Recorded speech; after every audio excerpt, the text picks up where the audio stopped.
and we got a super chat from brother. Let's Will. get into this. Will Chisholm, he said, I got to ask y'all how y'all feel about Cody being asked as he coming to the cookout, brother. Oh yeah, them stealing our shit. Yeah. First of all, shout out to you, Will. Salute for the super chat. But yeah, as Chris said, man, we didn't invent the idea of the cookout, Andrew. That's a cultural thing. But I will say, brother, since episode 1 here on Post Wrestling, damn near 2 years ago, that was the first segment we did, or one of the first segments we did.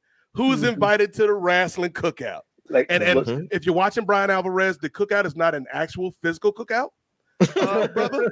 It is more of a metaphysical exercise where we say, are you invited into the culture by coming to the cookout? I just wanted to get that straight for you, my brother. We respect you, man. We just don't want you to be on these streets spouting misinformation. But nephew, I feel like we was kind of one of the ones that kind of brought that to the forefront of this conversation, my man. So with this particular conversation, I think it's like, so when we was doing that whole thing, it was more so like just like a jokey joke, just having fun, whatever type deal. But like this is like turned into, and again, I by no stretch of the imagination think that this was like derived from us. I don't. I 100% think it is. Hey, us Triple H. I think subscribe to the Patreon Triple H. I would talking about the phrase.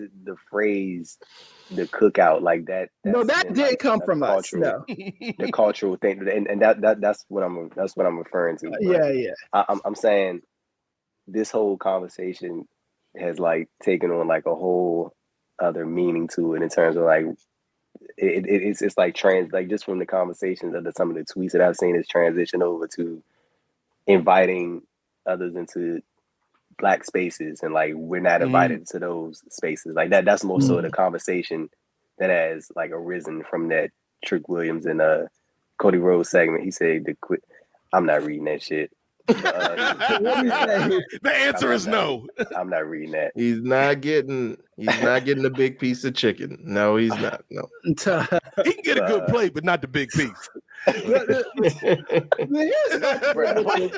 cookout thing, right? Let me just say this. Let me just say this real quick, and then we can pass it over to Chris. See, I said we could get out here at 3. I said we could get out here at 3:30. I told you. A Ray, 350. 350. All right, look. This is my thing about those type of conversations.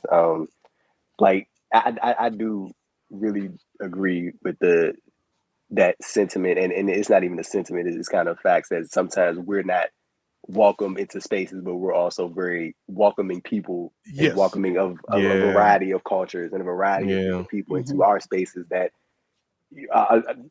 honestly other cultures and other people do like hurl our spaces in terms of like look at what they're doing. That's some cool stuff that they're doing. And like we're always very welcoming, and I think history shows that we're not always the welcome party in these scenarios. So I definitely in the words of Paul Mooney, nephew, everybody want to be a naysayer, but don't nobody want to be a naysayer. Like you like it kind of, I mean, to like a more to a more serious degree, it kind of like, especially like in when that whole period in 2020, like when it was like when we were all sort of at home after the pandemic and like the height of like there have been like multiple heights in whatever, like especially pertaining to the Black Lives Matter movement. Like there've been multiple like times when that has reached a very high level in terms of the reach and getting an abundance of different Black people like just focused on this one injustice that's going on, and specifically going back to 2020. I remember like there was something going on, man. Like it was either Breonna Taylor or George Floyd, or it was another injustice that had like made its way onto the timeline from like years prior. When it was, I remember I saw this one tweet. It was like, like everybody like loves to be Black until it's time to be Black, and like people want to like it was like some along those lines, and like I kind of. So when I saw the Trick Williams segment, bro, it was like I didn't like really think it was like that deep, but at the same time, I definitely get why people feel the way they feel. And then like I definitely understand that aspect of it, because it's like, why do we continuously do that when it's not often reciprocated? So Right. like it's like this weird thing, man. But like I do think that, you know, just stop doing it, bro. Like, Yeah, we gotta keep doing it. We don't have to keep doing it. And one more, but it's just like he's like over exaggerating. Like, hey, is this person? Right. Like, wait, and I'll say that, Andrew. Talk about this specifically when it took Cody Rhodes. This is what I want to talk about, because because what I think it was taken from our show. I do. Get that bag, Chris. Take our shit if you want to. We'll think of other stuff. But every single time we've talked about the cookout on this show, it's always involved Cody Rhodes. I went back and listened every single time. And I think it's more than a coincidence that Trick just happened to bring this up to Cody Rhodes. Somebody saw this show, and maybe one of them, call me paranoid, I'm not a conspiracy theorist, but every time we've talked about when Cody Rhodes first did that shit in the AEW where he was talking about saving the world because he made a mixed baby with Brandy, we did a whole segment about the cookout and Cody Rhodes. And Nate asked the question, is this brother still invited to the cookout? This is something we did on this show. I do want to make that clear. And I appreciate Andrew and the deepness and the critical thought that went into his comments, but this shit right here, these brothers stole from this fucking show. I am convinced of it. Tell me I'm lying. Chris. Speak on it, Chris.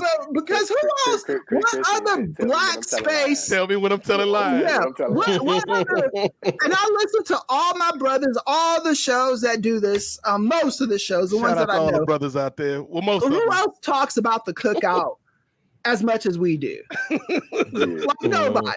And you just happen to bring it up to Cody Rhodes. Of all, you could have chose any other person to talk about the cookout with. Hey, Trick, you can make it up to us by coming on next month's show. Hey, right. I'm still stuck on Brad asking, did he get the big piece of chicken, bro? Hold on, Brad. Hey, whoever asked that question, we need a face reveal. Hold on. Will Chester said, we know Cody likes to drink the way him and Jey Uso was drunk at that media scrum. It did feel like Trick went off script to pop Cody. I can definitely see Trick like asking you, but you want to know what's fun? I remember an interview Cody did when somebody had asked him if he saw like the memes, so, like him standing next to like Malcolm X and Martin Luther King and shit, like you know what I'm saying, like that. Devontae had a dream. We've been at the forefront of this, nephew. Yeah, we have been. That's the thing. That's all I'm saying is give us some respect. Thank you, Brent. Brent said the truth will come out when somebody calls Cody Devontae. Yeah, that's already happened. Emilio Sparks did that at. If they do that on TV, it's a wrap. Yeah, Wale Mania. They're, you know, I'm feeling that we're coming close to that, right? And all I'm saying is just recognize the origins of that shit. Because when y'all see my man Chris at the U.S. Patent and Trademark Office. that's not something the good thing about our show is we don't have to do that. Technically, if we trademarked it, wouldn't John and Way own it though? If we trademarked it through like our LLC, NWA Enterprises, man, we got to put the company car for sale, man. Right? Yeah. We could call the patent office and get that done.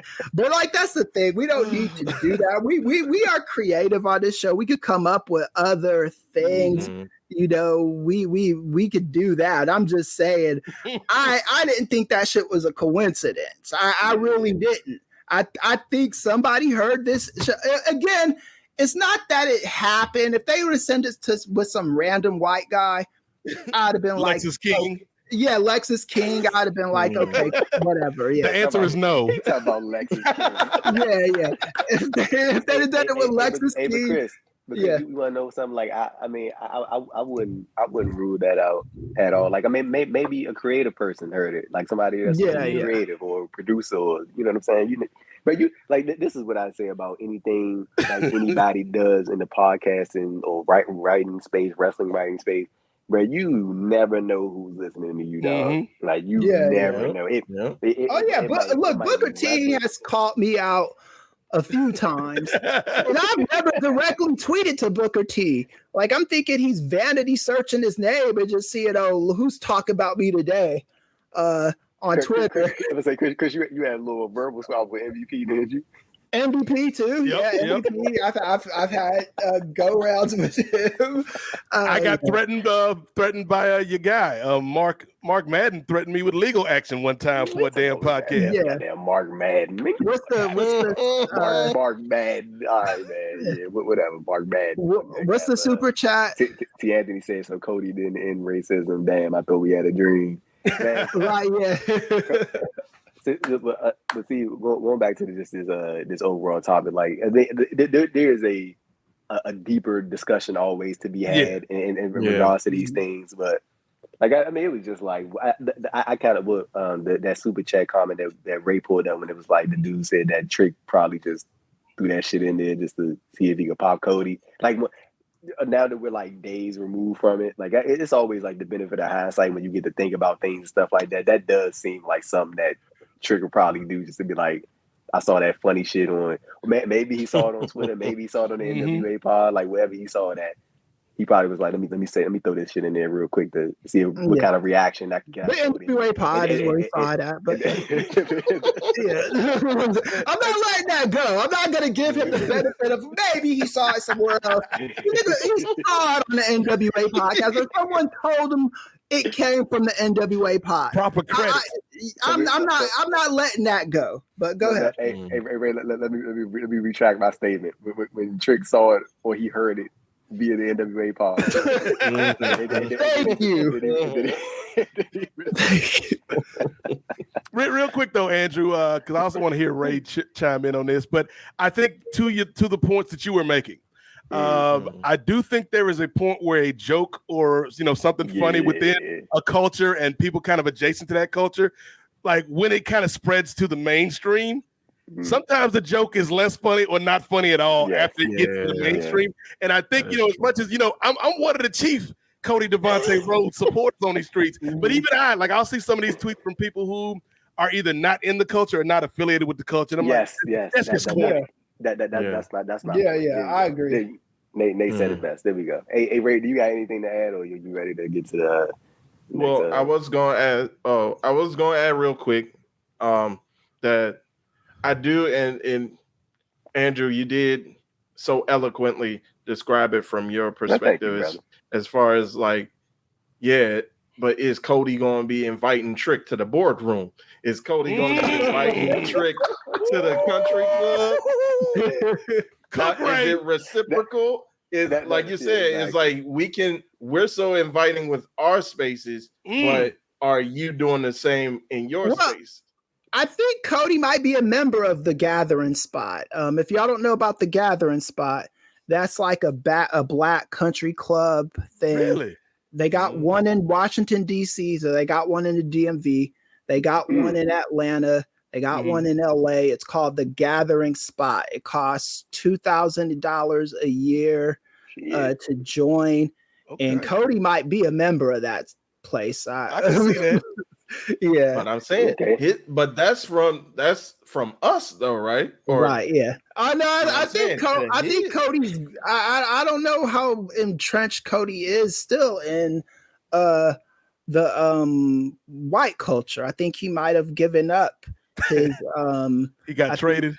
I think he. Because I know what you're talking about. You the Gathering Spot. That's like a It's just like a club in the city, and it's like it's like just a chill spot for like black folks to hang out. Like they do like game nights, and Yeah. The question is, can Devontae play spades? Does Cody know how to play spades? Right, yeah. Or just like, I play spades or dominoes. Spades, dominoes. Hey, bro, you want to know? But I remember when I used to go with my grandmother's, and she lived in this like home for like old folks and stuff like that. I used to this when I was younger. I remember all her friends, they was like older women. I used to sit down with them and play dominoes, and they taught me how to play. But I haven't played dominoes in so long. But I feel like if I did it, I would remember. Because I had like vivid memories of like sitting down with my grandmother and them fucking going at it. They was smacking the shit on the table. I'm like, hey Nate, bro. I'm like 6, 7 years old, dog. I'm like, but they like serious in this junk. Like they was not fucking around with this. Got their own custom made domino kit. Just like with spades. They have like the but they have like the big screen up, like the what's the name? They had their movies playing and shit like that, bro. Right, like, yeah. Those were fun days. So yeah, dominoes, spades, dice. Just shooting dice, like that kind of stuff. That's the real question. When Cody was growing up, did Dusty teach him? Like, look here, Cody, you can't be reneging on these threes, baby. They gonna cut you if you will. How many books you got there, Cody? See, Anthony says, so what you guys are saying, the dream is still alive. Nah, but the NWA podcast is alive, my brother. We always alive. I'm still surprised that fans gave Roma a pass when he said the N-word on Roma. Roman Reigns. Roman. Oh, Roman. This must be crazy. When did that happen? When did that happen? I forgot that. Yeah, I forgot that happened. I think I remember that too. It might have happened like when John Cena came back for that it was 2 years ago. For that run for SummerSlam. Okay. Yeah. And I think he was like, I need 3 seconds. Hey, Ray, you was right the first time. It was Seth Rollins, February 2022. Seth Rollins. Yep. Oh, okay. Seth Rollins. Yep, it was Seth. Roman. That was something, man. I was like, they let him get away with that on TV. He slid. Roman went ahead and slid that in. Yeah. But you want to know what's so crazy? You could tell when people say it, like, and not talking about people that are not black. You can tell when they say that consistently. Like, it's just that they try to like reverberate that throughout their vocabulary, and it's like, you know what I'm saying? But I mean, we can sit here and talk about it, but like, it ain't shit I can do to Roman Reigns. So I mean, like, you know what I'm saying? And look, the Samoans are like half cousins, so we learned a little bit. You say you giving Roman a little bit more leeway than Tiffany Stratton? A lot more leeway. We ain't never let slide, man. Man, Elon Musk, you ain't slick hiding these likes because these wrestlers finna be going ham on these streets. When I say he just saved so many wrestlers' careers, some of the dumb stuff that they like, it's Lord have mercy. I mean, from some Nikita Lyons was twerking for joy, nephew. Wasn't she doing that with that Trump song? With the Trump rapper. Jesus fucking Christ. Trump. MAGA V Stallion. All right, bro. Real alt-right shit. You see get us back on track, nephew. I say, Brett, y'all see why the NWA podcast be so long, bro. Get us back on track, dog.